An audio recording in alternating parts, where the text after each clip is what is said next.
Hi, I'm Lee Blickley. And I'm Emma Gray. We're the hosts of Here to Make Friends, a podcast for anyone who loves or loves to hate the Bachelor franchise. Now it's time for our Women Tell All superlatives for Pilot Pete season. You know, these women gave us so much to think about and consider. So first we have most likely to read up on romance novels before all rose ceremonies. Well, that would have to go to Hannah Ann, who seems to speak in platitudes. Purely in platitudes. My favorite was, my love for him just strengthens me each and every day. Next, we have most likely to need a goddamn coat already. Hannah Ann and Victoria. I felt so bad for these women, just left out there, unable to move. The wind is blowing, they're shivering. They're just waiting for Madison to saunter on up and be like, yeah, I'll take my rose, maybe. But get these girls a coat. It's freezing. It's cruel. Let's get this show on the road. Let's do it. Next, we have most likely to get a Reformation sponsorship, which is, a less white supremacist modeling gig than We Love Marlins. That would go to Victoria F.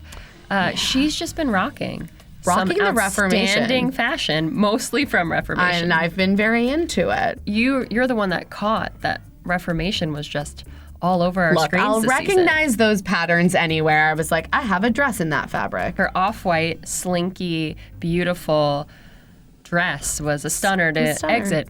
A nice breakup dress. Next, we have most likely to not know how his own season ends. Peter, according to Chris Harrison. Chris Harrison said nobody knows how it ends, not even the lead. These poor women are still going through this. So unprecedented, there is not a single person who knows how Peter's journey will end.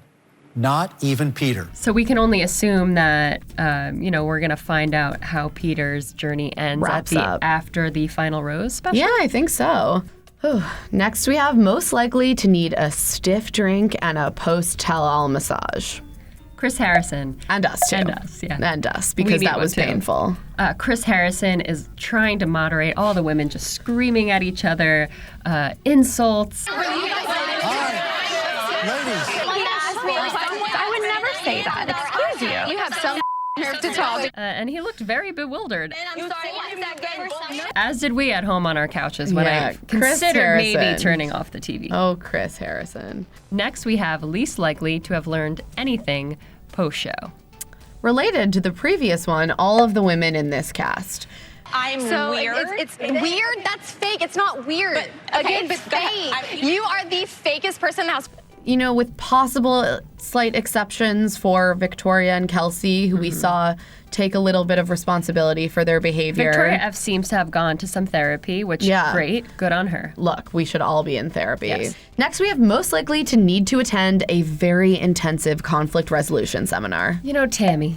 Out of all these women, Tammy, we were rooting for you, Tammy. Yes, you should have come on this and just apologize to the women. Just at least a little bit. Yeah, just admit your part in the drama that ensued on this season. But no, she came out again, guns a-blazing. Every time a camera was around, you'd always spread your legs and you would always just stare at me. The insults, the name calling. She said some awful things to McKenna. She did not apologize to Kelsey for calling her an alcoholic. It was just... There was no resolution reached of any kind. Let's put it that way. It doesn't seem like she cares about many of these women.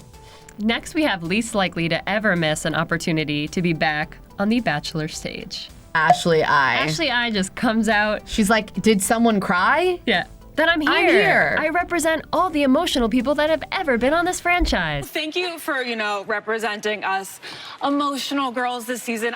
Look, Ashley I is lovely, but as a fellow crier, I would like a greater diversity of representation, is all I'm saying. You know what? We don't always need someone who sort of manipulated tears to make her way through the and represent franchise. all emotions. Yeah. So, but at least Kelsey got a big bottle of champagne out of it. She sure did. As Chris said, though, don't shake that baby. Next, we have least likely to ask the tough questions. Chris Harrison. Not a journalist, Chris Harrison. Victoria F was in the hot seat, and we all thought that Chris would, get to address this White Lives Matter scandal that has ensued after the Cosmo shoot that was featured on the season. Yes. But no mention of it at all. No, just the real burning question of which married dudes did you sleep with? Yeah. Nice, Chris. Cool. Next, we have most likely to take one for every single team.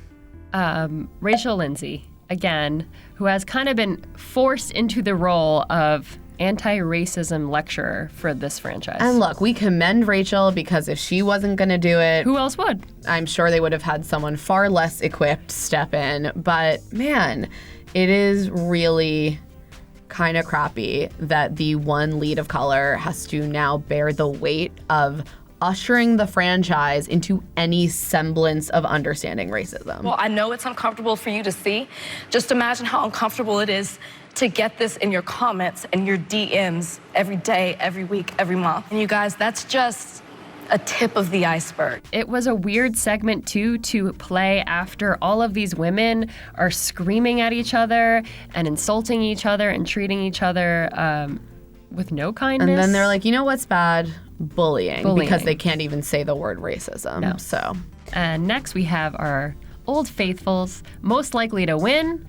I would say Madison. I still think Madison, in some fashion. Mm-hmm. I think it's going to be Peter and Madison, even if that's like they're casually dating or she's agreeing to a coffee with him. Yeah. I mean, poor Hannah Ann, maybe, but it's leaning more towards it's leaning Madison. towards Madison. And finally, most likely to be the next Bachelorette. We don't need to guess anymore. Our predictions came true. It's none of these women. And instead, we get Claire Crawley, who is 38. She will turn 39 during filming. I literally have chills. I'm so excited. She's totally epic. She was on Juan Pablo's season of The Bachelor. On Bachelor in Paradise, Bachelor Winter Games. She is fantastic. She knows how to give a great monologue. She knows how to tell off a man.